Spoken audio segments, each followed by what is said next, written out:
Hello and welcome to the Alumni Speaker Series for the College of Arts and Humanities here at Westchester University. I'm Mike Boyle, the Interim Associate Dean of the college, and I'm joined today by one of our alums, two-time alum, Chris Pierdomenico. Chris, welcome. Dr. Boyle, thank you for having me. Dean Boyle, I should say. Yeah, right. Excited.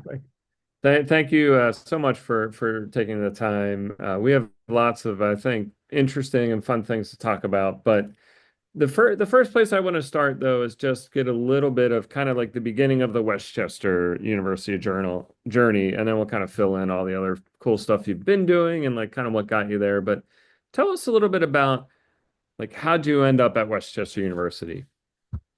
Sure. So I think I applied to four colleges when I was a senior.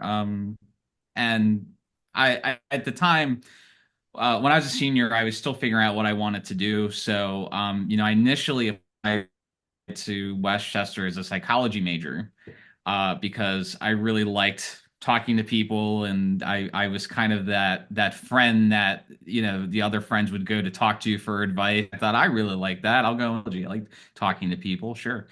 And it just kind of worked because then I also got I received a very generous scholarship from the Board of Governors that said, hey, we're going to pay your tuition for 4 years. And so that was kind of like the final. I'm like, well, now I'm definitely going to do it, for sure. And I had family that had gone to Westchester, so like my oldest stepbrother was a grad, and he had taken me around, kind of shown me like the old Bull Center, where the TV studio used to be. And so it was something where I felt like it was like I was getting away, but it was close enough to home that I wasn't going to be too homesick.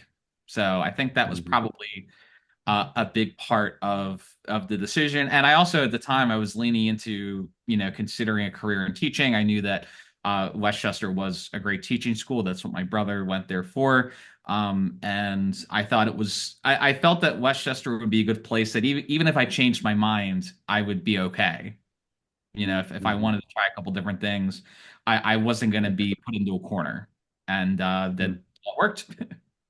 Yeah, yeah, it seems that. So I started as elementary ed, and then I changed majors 5 times before I ended up at media studies was my final major as an undergrad. So, Yeah, I knew that. you know, I can relate to the journey of you're not really sure what you want to do, but like certain things sound interesting and you just kind of try stuff out. So what did you end up on? Like what did your final like major and or minors end up that you graduated with? So I wound up eventually with secondary English education, and I had minors in psychology because I had the credits. I'm like, I might as well, get this minor, and I was always interested in that. I still am interested in that. And I also had a minor in film criticism because I had taken a couple of the film classes within the English department. I had decided early on, I think in the first 2 years, I really liked psychology, but I was not really that interested in the research aspect of it. It just was, I was much more of a hands-on guy. And so, the counseling part was interesting, but I'm like, no, I wanted to work more with people. And so I think that's what eventually led me to say, okay, I'm going to do secondary English education. English was my favorite subject, my favorite course subject, I should say, in high school. But I also knew like if I wanted a chance to teach a film class or a video class, that they give those jobs to the English teachers. So those are the electives they give to the English teachers. So that's why I really focused in on that. Mhm. Cool. And I love hearing the kind of like intentional because then you had the film criticism minor, which obviously is going to help. So you kind of had a plan, right, in terms of Yeah. thinking like what you'd like to do down the road. So that's pretty. So while you were here, you did lots of different things, I know, but can you talk about kind of some of the things that you did that you feel like maybe helped you out as you moved forward in your journey? Yeah, a big part of my time at Westchester was running the entertainment section of the Quad for a few years. So I was assistant entertainment editor, then eventually I became entertainment editor. And so just being involved in a publication that released something every week, like we had to be there every Sunday, to publish it. And just being put in that put me in a great position eventually now where I run a journalism class at the high school level that is similar in structure to how the quad is, adapted, from that. Like I took those experiences. Another thing with, doing the quad was I got to talk to a lot of really interesting people. The late great Jerry Springer was one of my interview subjects, and that was just a lot of fun. I interviewed Kal Penn from Harold and Kumar, and he was on House. He's been in everything. And he actually eventually He was also in the Obama he administration, was. right? He was I was gonna say he kind of was in the liaison White House. or something, right? Yeah. And so that was a really, really amazing opportunity. And kind of what I got from that, I in later years I went on to produce a podcast where we interview people from the entertainment industry, and I just learned that like you can't really go wrong if you just ask. I've made, in my film career and podcasting career, I've made so many great connections because I just reach out to people, on social media. It's such a wonderful tool when used well. And you're going to have a lot of people say no or just not answer at all, but you just really never know. It's just that one yes, that really can result in something really amazing. Yeah, it's really cool to hear how you kind of took the quad experience and are now sort of using that same model and then helping potentially future journalists, right? Learn Yeah. kind of how to do the process. And do you see any of your students who kind of remind you of yourself and you're like, yeah, I could like anyone Constantly. who's maybe really into pop culture, so you see that often? Constantly, yeah. It's kind of it's the blessing and curse of it all. Is just I tell them this. They know this. I'm like, you are exactly like me. They have this great vision for some kind of crazy project. And it's awesome. And I know how to speak to that. But I can also see they're gonna make the same mistakes as me. So hopefully I can help remove some of those obstacles while still letting them get the experience that they need, that we all kind of need from failing, from time to time. And a lot of times that's, not getting in the way. I'll have, film students or journalism students that are like, I want to do a movie about this. I want to do a story about that. And a lot of times I say is, hey, consider this, consider that aspect. I'm like, I'm not going to tell you not to do this, but just consider this and consider that. And so to me, that's important with, keeping the artistic integrity of it all. Yeah, that's really cool. Um, so you kind of have given us a sense of like how you got here, like some of the things you were doing. Um, I'm sure people watching who you invited in particular know that you're very much into film and stuff. Can you talk a little bit about like how did you keep kind of doing that and keep a foot in that while you were still doing a lot of the other stuff you're talking about? Yeah, that was tough. When I was at Westchester, when I wasn't in the classroom, I was making movies in some way. I did a feature film while I was at Westchester, with the folks from the Board of Governors Scholarship. So other folks that had gotten the Board of Governors Scholarship and the Office of Multicultural Affairs, they all really helped me out with this. And so I did like a 90-minute film while I was there. Sometimes at the expense of, not doing as well in some of my classes as I should have, but I was constantly doing that. And by the time I got to student teaching, I student taught, I think in 2010. Um, that was really tough. That was honestly, I think to this date, I think maybe the most challenging part of my professional life was probably student teaching. Um, and it was great in a sense. I loved working with the kids, but just the workload that it was to actually teach, like, several English classes and all the classwork that goes with that and all the grading that goes with that. It kind of became one of those things where uh I'm like, I don't want to do this. Like, I don't want to, I felt that, if I continued into a teaching career, I wasn't ever going to get to do the filmmaking that I wanted to do, And so I kind of, during that student teaching experience and at the end, I thought, all right, well that I tried that. That didn't work. I have a degree, I have a cert, just in case maybe I'll sub or something, but I'm gonna try to focus on film, full time and just kind of see where that goes because, it's my only shot, right? Um, and it was actually my cooperating teacher from my student teaching experience that said to me, hey, you worked really well with the kids, maybe you should consider, being a mentor for like, back then Pennsylvania had graduation projects that you had to do. Kids had to do so many hours, I think at every high school. And so I brought on, high school kids to help me on my films. And I was like, oh, I actually really do like teaching. So yeah, so that was a revelation, and that's when I started kind of seriously looking at, well, maybe I could do both. And I was really lucky enough to, I applied many places, I got rejected many places, but I kind of found the perfect job at Oxford Area High School that was kind of doing this full time. Not having to, do 5 English classes and 1 film class, but it's like, all film and journalism, which has been just very, very rewarding experience. And, they give me the freedom to basically run the program how I want, which is, I know not everybody has that luxury, Yeah. yeah, I think it was just really important for me to just kind of keep doing it. And certainly, in the last 10 years, really, this is my 12th year at Oxford. I had to get situated at my job. I had to kind of establish myself in the first couple years. So I was still doing like a couple things. I did like a short film here and there, but I wasn't doing a whole lot. I went to grad school. So as you know, I had you in grad school as well. I came back for research methods. And I got married and then the pandemic happened.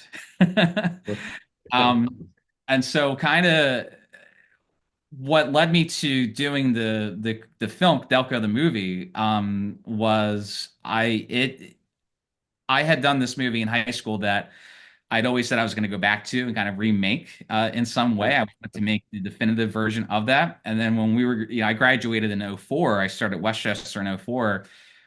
Around 2021. I'm like, shoot, like it's close. Like it's been almost 20 years. Like I need to do this now, or it's like now or never. And so I forced myself to.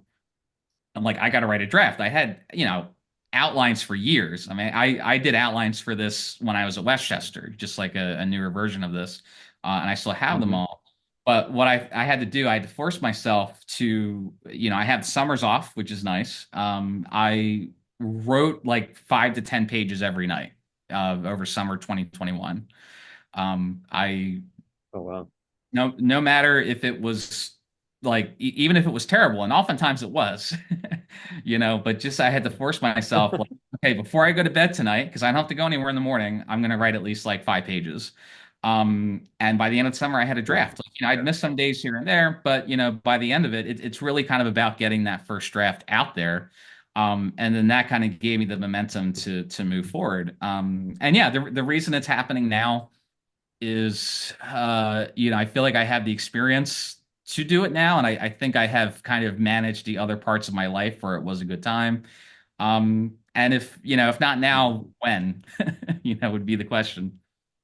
Yeah. No, so before, like, I want to spend a lot of time talking about the movie, but I just want to Yeah. rewind a tiny bit just to hit on like two things that you talked about that I think are important to kind of reinforce. One is how you're running your classes and like getting students involved and doing real kind of, you said you're a hands-on guy, right? This experiential learning.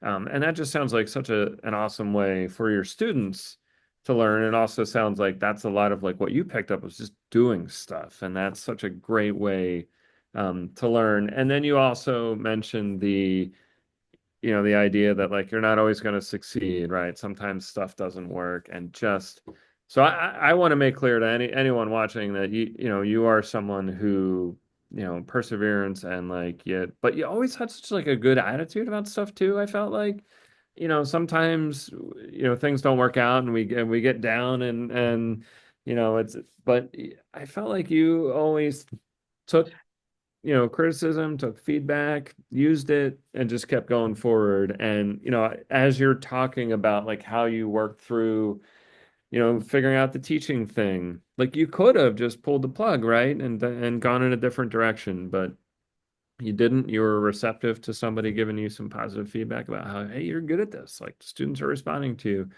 and kept going with it. And also hearing that you've been working on those drafts, and just kind of reworking this idea. It just wouldn't go away, right? You didn't want to let that go.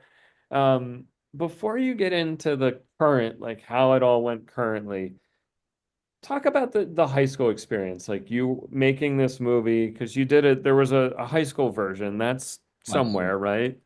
it? So It is what, somewhere, yeah. and Yeah, like what, go ahead.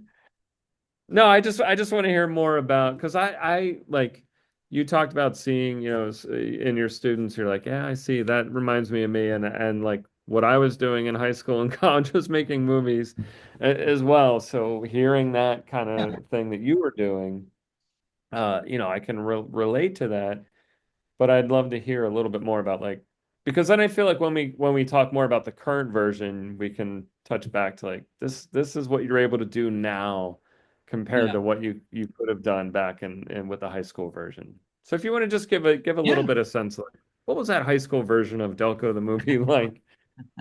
Well, I mean, it came about because I mean, I had always all my life I'd seen myself as a storyteller. It just was kind of a question of what kind of storyteller was I going to be, So even when I was a young child, I was writing short stories, so I thought, oh, maybe I'll be, a novelist or maybe I'll be a comic book writer. And a film didn't really become a possibility till it was like 2003, and I watched Clerks for the first time, as a junior in high school, and just seeing that, I'm like, wow, this. It kind of showed me that it was achievable. You can make a movie. It's not something that's like really, before that, I thought like, oh, like that's something impossible to do. Like you have to, be very, very rich to do this. And just seeing that it was achievable, I'm like, yeah, I think I could do this. I could definitely do this. Um, and I think Kevin Smith, the writing director of Clerks, said that, he created Clerks after seeing uh, Slacker for the same reason. He just thought, oh, I can do this. So it's just, Kevin Smith is like the patron saint of indie filmmakers. So it was kind of becoming a fan of Kevin, so it was my senior year. It got into my senior year, and I had a class. It wasn't a film class, but I had a film class, but there was a class where you kind of design your own projects and kind of do, you would propose it, and people did a variety of things. It was a lot of them were like presentations on like a topic. It was kind of like it was like a gifted class, but you didn't have to be gifted to be in it. Anybody could be in it. Like a gifted kind of seminar type of thing. Um, because they tested me, I was not gifted, but I was still able to take this class, and I said, you know what, Kevin Smith did a feature film. I want to do that too. I'm going to do it while I'm in high school, and I'm going to film most of it at the school, so I can do it kind of easily after school. And I'm like, that's just what I'm going to do. And it was insane. I had folks try to talk me out of it, but somehow, I think in the fall semester I wrote it out. It was like 120 pages, and then we started filming in February, and then we showed it in June, in the auditorium. And Oh somehow wow, I you could, cranked it out. yeah, somehow I convinced my, 10 of my friends to help me put this together. And, I think some of them might have regretted it at the time because it was, they had to stay after school every day. And I was also working a part-time job, then as well, so I don't know. I didn't sleep much, in those days. Um, and yeah, it was just, I created a couple characters, kind of loosely based on me and my friend group back then. And the idea of the movie was just kind of like a day in the life of these folks. And those characters are very special to me because for me, they kind of started my career, in a sense. Like everything started because of that. And I always kind of wanted to do justice by them because there's a lot I hate about that first project. I think with any artist is going to have problems with their own stuff. I've always said, I don't have a problem showing this movie to people as long as you put it on mute so you can't hear the terrible dialogue that I wrote. Oh, 'Cause, yeah, yeah, the for a high schooler, it's not bad. The cinematography is not bad for a high schooler. But just as a writer, I needed to evolve quite a bit, and it's definitely a lot of cringe in there. Um, yeah. and so kind of full circle moment. I doing the remake. Um, I got Brian O'Halloran, the star of Clerks, who I've gotten to know over the last decade, to be one of the main characters' dad. One of the characters I created back then to be his dad in the movie. And just to kind of be on set with Brian and kind of watch through the monitor. I remember that we had him for one day back in March, and I remember just it was a very surreal moment. Like, oh wow, this is actually happening. Like I'm like that little kid again watching Clerks, on the little TV, Yeah. and hearing him like say like my characters' names because he has to like refer the characters. I'm like, this is like so weird, like your Wow. movie inspired these characters, and now you're in my universe, which was really really cool. So yeah, I And he's saying dialogue you wrote, and I mean yeah. that's really cool, Yeah, it was man. trippy. It was trippy. And so, yeah, I think back then it was just like I said to myself, I'm going to do this thing. And I think I'm just stubborn enough that I'm like, well, I have to do this thing because I said I was going to do it, you know? Hmm. Um, Hmm. and that's kind of made it, I think after accomplishing that, everything else seemed achievable. So, like when I got to Westchester, and this idea came about for like this different kind of narrative feature. With the Office of Multicultural Affairs. I'm like, well, I did it one time. I'll do it again. It's just like, yeah, I'll do it. And even this time, I'm like, yeah, I did it once. So, or at least a few times at this point. So it just, yeah, I think it's just really important with goal setting and kind of you have to kind of have the spirit of the show must go on. Hmm. So before I said we were going to get into Delco the movie much more, but before that, I don't want to leave Westchester quite yet. I just want to Yeah. hear like what advice would you give? So you teach high school students, so you're dealing with students who are going to take the next step. Some of them go to college. What advice would you give students that are getting started, that might help them kind of make their way, kind of how you did? What's Yeah. some advice I you? I would say, get involved with a lot of things, get involved with a lot of the activities and clubs that they have at Westchester, because there's many, many of them, many more probably than when I was there. But don't get too over involved. Like, don't like find out where your interests are and try to really focus on that. There came a point, as much fun as I had with the quad, there came a point where I was leaning more into doing stuff for WCU-TV. So I left the quad, and I became president of WCU-TV. And so that was kind of more focusing on what I wanted to focus on, what I felt my career was going to focus on. Because I knew I couldn't do both of those leadership jobs well, at the same time. I would encourage, to intern. There's internships on campus. I was an intern at the Digital Media Center, which was, some of the best times of my life were there, just learning about, different types of equipment and how to manage different shows and, manage basically a production house for the university. Mhm. I had a lot of valuable experience there. I loved working with, Elle Walton and Shane Daniels. We always had a lot of fun. And I even did internships outside of Westchester. Actually, it was the president of WCU-TV in '04, a guy by the name of Mike DeMancus. He got me onto a feature film that was filming like nearby. I think it was in Exton, that was filming all in this guy's house, and it was, I don't know, maybe like a $50,000 budget or something. So I was a PA, on there for a couple days. And what was great about that was I just went around to different departments, and I went to the sound guy, and the sound guy showed, hey, here's what I do, here's this, here's that. I went to the cinematographer. They showed me what they did. I think the cinematographer had won an Emmy for something. And Wow. so you find that, a lot of there's so many opportunities to kind of put yourself out there and just learn things. People are often very willing to share their knowledge, and if you put yourself into a position to absorb that, that can just really, really change your life. Yeah.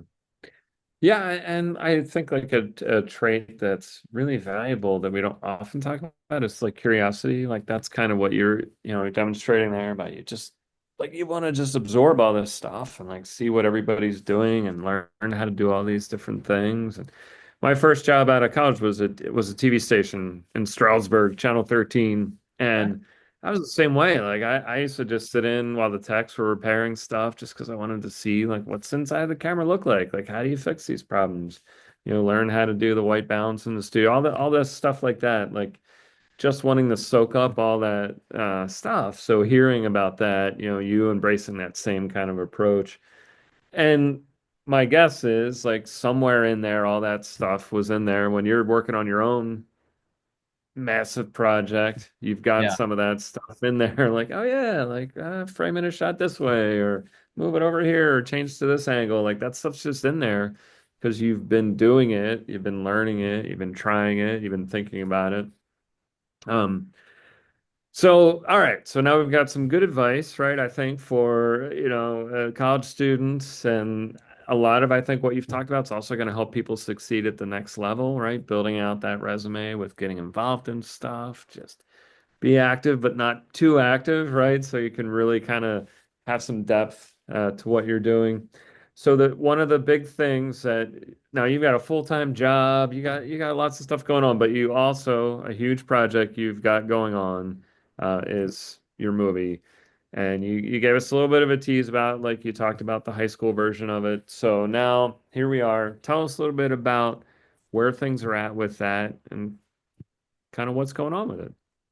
Yeah, so we started filming. Actually, it's almost been a year since we started filming, which is wild to me. We started filming over Thanksgiving weekend last year, and we shot this in 11 days, which is also insane. I have a really, really, really good team. It wasn't all consecutive. Like they were kind of just, we would not do anything for a while. We'd have to raise more money, and then we come back and film for a couple of days.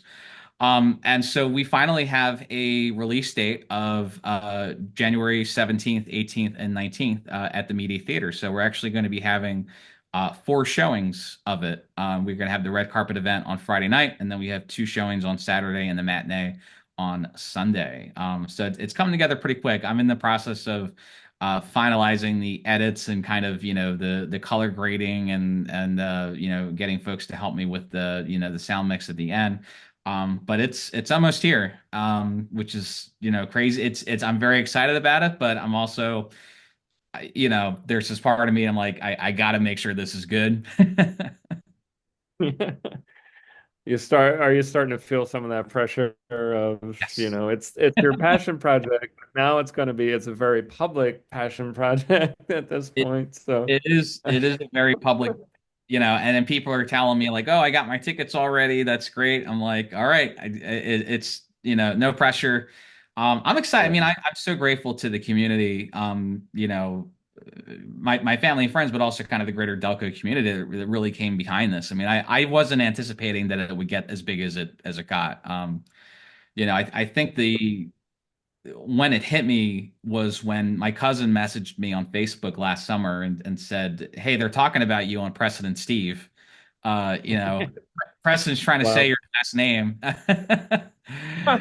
You've made the big time for Yeah, Delco if you're on. That's great. yeah. So that's when I knew like, okay, wow, like this is because I thought like, this I thought I would when this starts out like when you start out like a crowdfunding campaign, you think nobody's gonna look at this, nobody's gonna donate, and I'm glad that you said that I seem like I'm resilient, and I feel like I am, but I certainly get I am the doubt master internally. Wow. have just a million doubts about myself that it's constant battle. And I think that's okay, to have that. I definitely have had some down times. Um, an example of that would be like, even getting a teaching job. All the teaching jobs I applied for, like I knew because it was such a specific position, I knew all the other people applying. Oh, So wow. I'd walk into a job interview, I'd see my buddy sitting there, like, let the best person win. And I remember even when I got my job and I posted it, I had like three friends message me like, "Oh, I guess I didn't get it." Uh, so Wow. That's yeah. uh, So there's it's a there's small downtime. world, right? It's a really small world of, film and television teachers. And it's kind of nice in a way because you can help each other out. Mhm. But yeah, there's doubt with this kind of thing. But you just can't let it win. You have to. Uh, I think you have to be care. You have to kind of watch what cards you show. But I think it's important for you to have a support system that can really help you when you have that negative voice. For me, it's my wife, that helps me when I have that negative voice. You just need someone that can say like, you can do this, you've done it before. Hmm. Yeah. And you talked about like showing up on you were talked about on Preston and Steve. I mean, your team did an awesome job. You, I'm sure, were central to this, but did a great job getting a lot of publicity out there. Like I remember I knew about it because I follow you on LinkedIn and we communicate a little bit. And but I got a text from my aunt who's like, "Oh my God, have you heard about this movie they're making?" And then I'm like, "That's actually one of my former students," you know. So Cool. it's just funny, like the ways that it would sort of like pop up in all these different places.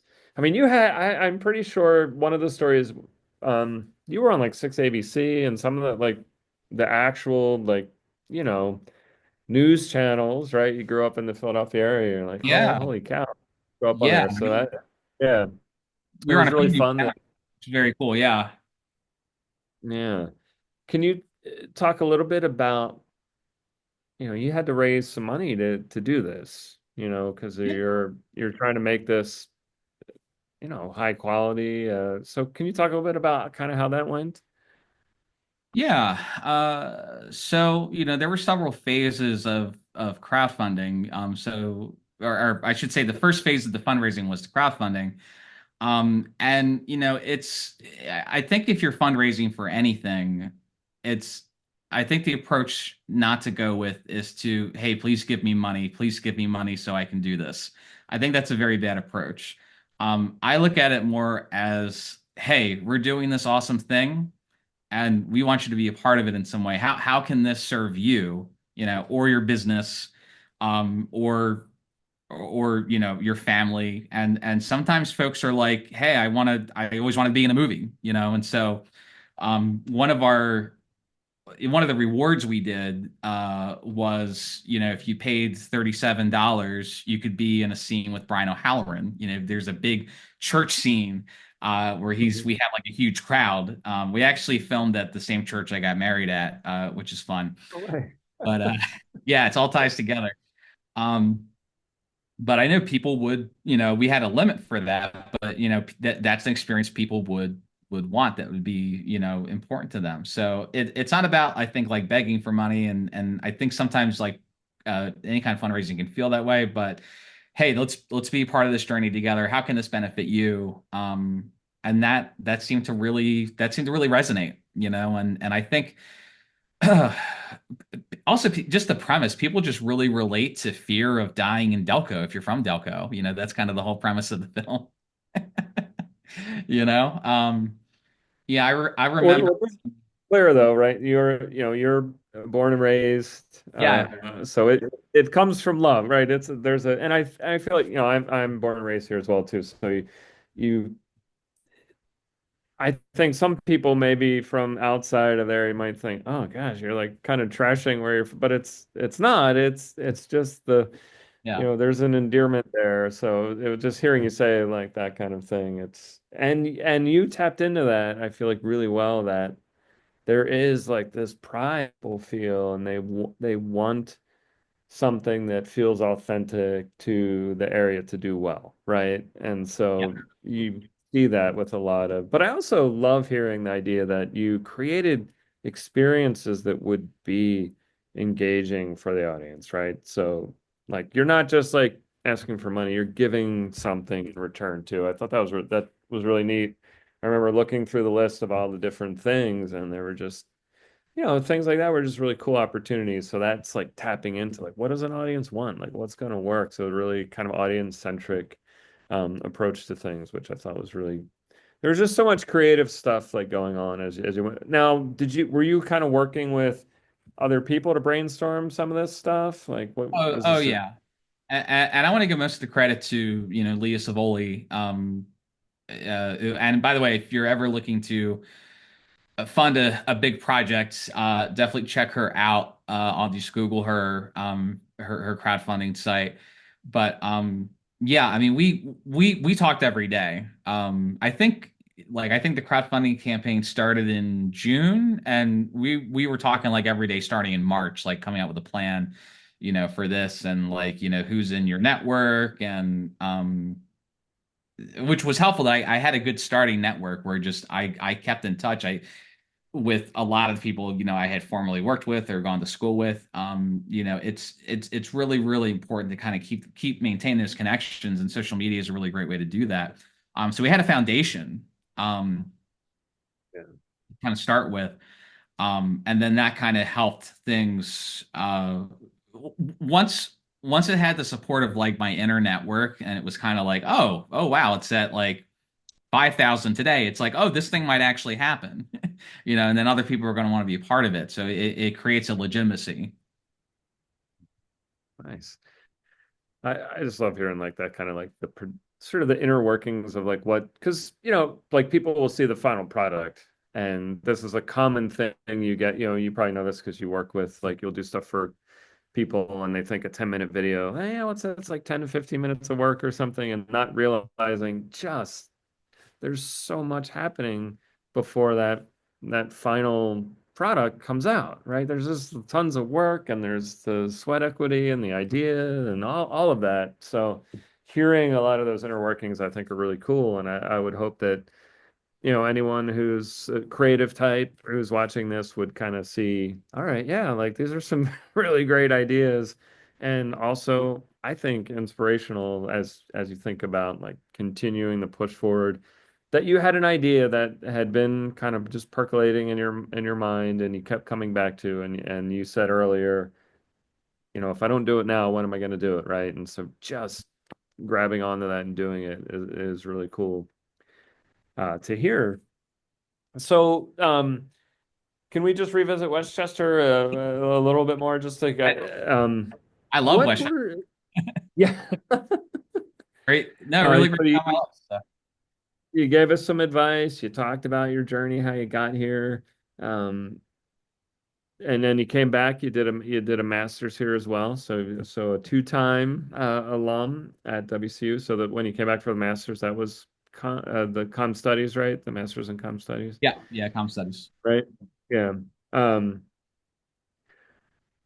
Could you talk about some of the like class experiences you might have had that you felt were helpful, or that maybe still resonate with you now, that you kind of like, all right, I'm glad I had that experience, or that class was really valuable, or that particular class period or lesson or whatever it might be.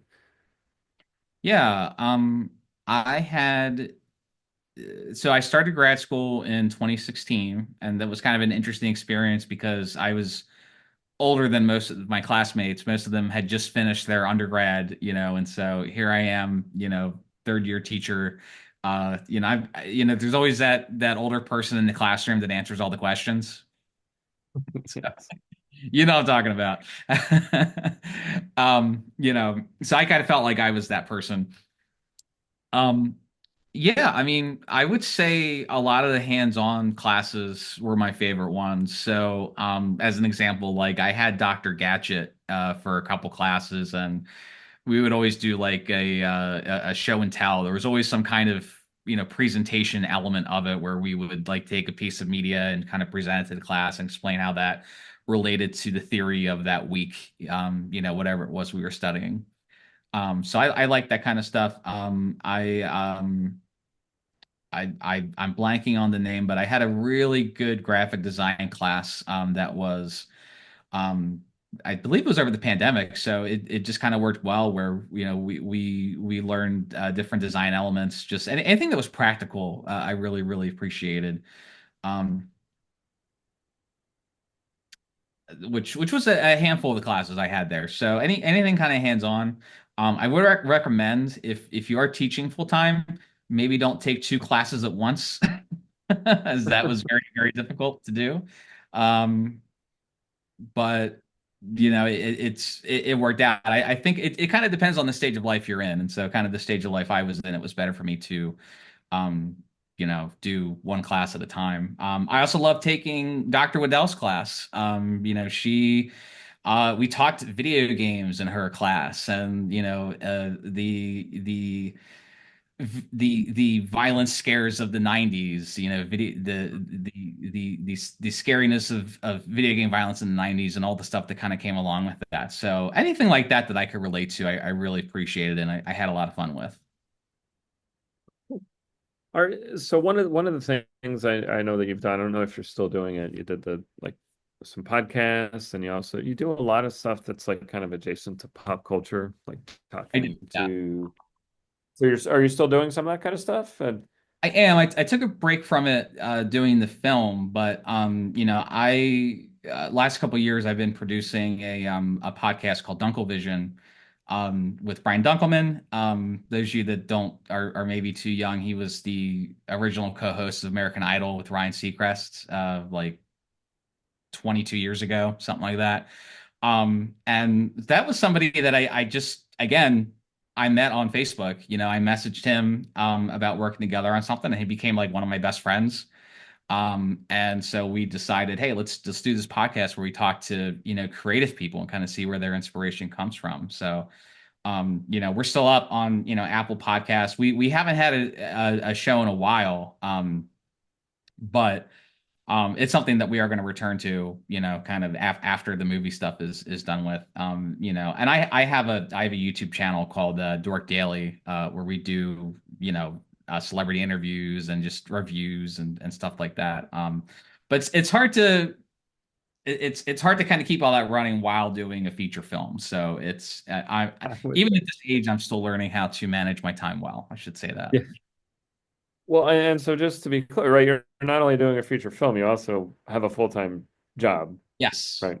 So Yes. like you're, you have a lot going on, and you're still finding time to do a lot of these different things. It's just awesome to see, you continuing to do those things that you're really passionate about. And I know even when you were an undergrad, in class, you would do a lot of the similar kind of things that you're talking about with the podcast, and you did a lot of pop culture stuff. There were, different movies and video game stuff. So seeing that that's something that you're still doing, still passionate about is really cool to see, because it is, as you're experiencing, right? It's challenging when you're working full time and you had that moment of crisis with, okay, if I do this, am I going to be able to do the other things that I want to do? So it's just great to hear that you found that balance to still do the creative stuff. Not that teaching doesn't give you that outlet to be creative, but I mean, to Sure. make a feature film is just awesome. It's really cool to see. So when you did the first, I'm older than you, obviously. So I think my we high look the school same was age. with, a video camera that probably weighed about 10 pounds or something on your shoulder. When you did the first Delco movie, was it still tape, or was Yes. it digital? Okay. It So was were you editing deck to deck then still, no, no. or? I should Okay. it was digital tape. It was mini DV, so like those little Okay. Okay. so All right. so that had just come out. Like that was I think a couple years old, and so that's what I started on. So I didn't have the pleasure of doing like the linear editing, the VCRs on top of each other. I skipped that. Lucky you. So, Yeah. Well, I tell the kids today, hey, in my day, like you had to, if you filmed for an hour, you had to run it for an hour through the computer. And now they mhm. just drag and drop files. Like they don't appreciate it. No, they don't. No, definitely not. Yeah, I mean, the technology is awesome, especially it's not even like just consumer level stuff is amazing in terms of quality, but also just simple things like that where an hour of your life isn't spent letting some reels go and you go off and do something else. Like it's drag and drop 3 minutes or something, it's ready to start editing. Like it's really cool to have followed those changes along in my career teaching. I have to stay on top of things because the technology changes, the software changes, so I mean it's interesting because like the principal stuff is still similar, right? So like cinematography, the editing styles, but it's the software, it's the technology Yeah, that I think keeps changing. for me, I feel like I'm teaching storytelling, at the end of the day, and storytelling doesn't really change how to do it. Just the tools that we use may change. And yeah, I mean, I had a student a couple years ago that I would argue maybe the best filmmaker I've ever had in my class. He would write, shoot, and edit all of his films on a little cell phone, a little iPhone. Like that was insane to me because Mhm. I like to have my keyboard and my big screen, and he would just do, and they looked amazing. They would win awards. He would do these phenomenal horror films. And that worked for him, so that I encourage that, if that works for you. But I still like my keyboard. So Yeah. And I'm trying to imagine yeah, it's probably part of it's probably a generational thing. Like I can't even imagine trying to like swap all these clips around on a little phone. yeah, I don't know how he Need a did monocle it. or Yeah. something. Yeah, that's gr- what what camera did you use For the original for one or the new one? I'm sorry, the new one? not the original for your current Used one, yeah. Sony FX9s. So Okay. yeah, we used a production company called Get Kinetic. It's run by Kevin Hackenberg. So he's a local production company. He's also been a friend for a very, very long time. So he's someone I trust to, if I need something to look professional and look really good, I know Kevin's team can get it done, and they did, so we've worked together on a couple projects, but this is certainly our biggest one that we've ever done. Oh, right on. That's awesome. Well, this has been a great talk. I don't let's see. I feel like I think we're running out of time, so I don't want to overstay our welcome here. You gave some advice to current students. I just want to make sure I hit the key things Sure, here. sure. You gave some advice to current students, I think, which is super helpful. Um, you talked about your current project that you got going on. Is there anything you felt like you wanted to talk about? You also got the questions ahead, so I want to make sure I'm not missing anything that you really wanted to make sure you Yeah, got a let's chance see. I to think we share or to say. covered pretty much everything. Yeah. Yeah, well, hey, you know what? I'll just say, hey, thank you for, everything you did for me, over the years, and your Com 317 class, especially, when we would produce a show every week. Mhm. Like no matter what, we were doing a show. I mean, I modeled my advanced movie making class exactly like that, how you did it, with my current students, and that's been running for a long time now. Students doing different jobs, different producer every week, kind of thing. So, thank you just for being a great teacher and show me how to do it. Awesome. I appreciate that a ton. And I've already made it pretty clear you were a tremendous student as well. I mean, you just like I can actually remember back to that class because we were in the Bull Center still. So Oh now yeah. for any current students, the studio is in Brandywine in the basement. But it used to be in the Bull Center. I think now it's an art room or something. I don't even I'm not even 100% sure what's in that space. Yeah, it's Um, like art and uh, theater, I think. So yeah, but so some of those productions just were like we were just barely kind of making it, right? So we would have the beginning of class to prep, and then we had to fit a half-hour show Yeah. in an hour and 15-minute class. So somewhere in there, you got to make sure you start that production Yeah. on time. So it That was just a great kind of like getting used to deadlines. And you said earlier, you work well with deadlines and, but sometimes you're just like, everyone's running around like, we're going to do this. And so that's a ton of fun to teach those classes like that and really have that kind of experience that feels like the real thing. Because yeah. from my perspective, like that's what is going to get you ready for, okay, that's what you're going to do. If you're going to work at a TV station, if you're going to work for a production company, you've got to be able to work those deadlines, but also not lose your cool and, be able to work well as a team. And those are all things, um, you were great at. And it was a ton of fun having you as an undergrad. It was awesome when you came back for your master's. And I'm just so excited to see I can't wait for the premiere, and then I'm excited for what's next. Who knows? You might need a little break after this one, but I'm sure you got something cool cooking that we're gonna see sometime down the road. Well, So, I recently took a trip to Iceland with my wife, and I wrote an outline for the next movie, whenever that will be. So just an outline. is it like a Delco kid goes to Reykjavik or something like that? It's beautiful there. I highly recommend it. Yeah, no, it's I won't say yet, but if you sit Yeah. through the movie, there may be a hint of it at the end of the current Oh, movie. right on. I love this. Post All right, credit. little teasers in there somewhere.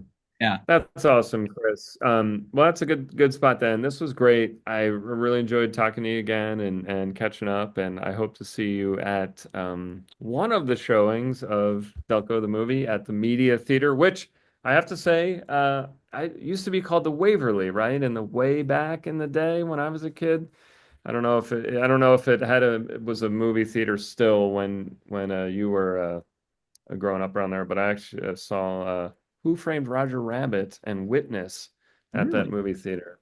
So yeah, going way back there. Yeah. If anyone remembers Witness, that's the Harrison Ford plays an Amish guy. Right. Like, Joseph Gordon-Levitt is the kid, I think, right?